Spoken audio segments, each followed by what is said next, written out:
Viral keluhan warga kendaraan mogok usai isi BBM tercampur air di SPBU Bekasi, Pertamina buka suara. Sejumlah pengendara mengeluh sepeda motornya tidak mau menyala setelah mengisi BBM di SPBU dekat stasiun Bekasi. Hal itu terungkap di akun X @dialvein, Senin, tanggal 25 Maret tahun 2024. Kondisi tersebut dialami oleh pemotor lainnya yang turut tidak menyala. Ternyata BBM tersebut tercampur dengan air. Selain curhatan para pemotor itu, beredar pula foto dan video yang menunjukkan BBM jenis Pertalite tercampur air.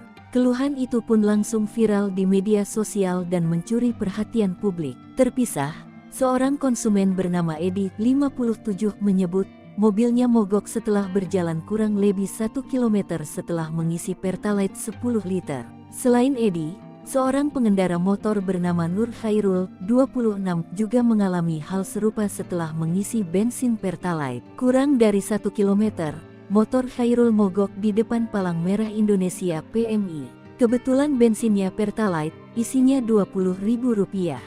Motor saya mogok di situ PMI, tutur Khairul. Area Manajer COM, Rel dan CSR Pertamina Regional Jawa Bagian Barat (JBB) Eko Kristiawan membenarkan adanya dugaan kontaminasi BBM jenis Pertalite dengan RDSPBU 34.17106 yang berlokasi di Jalan Ir. H. Juanda No.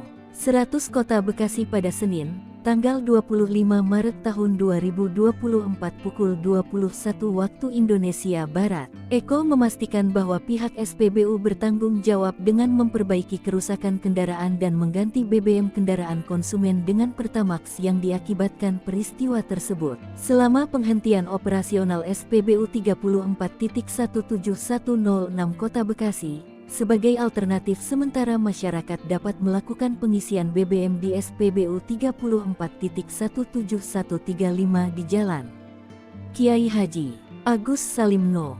108 Kota Bekasi atau SPBU 33.17101 di Jalan Ir. H. Juanda Kota Bekasi.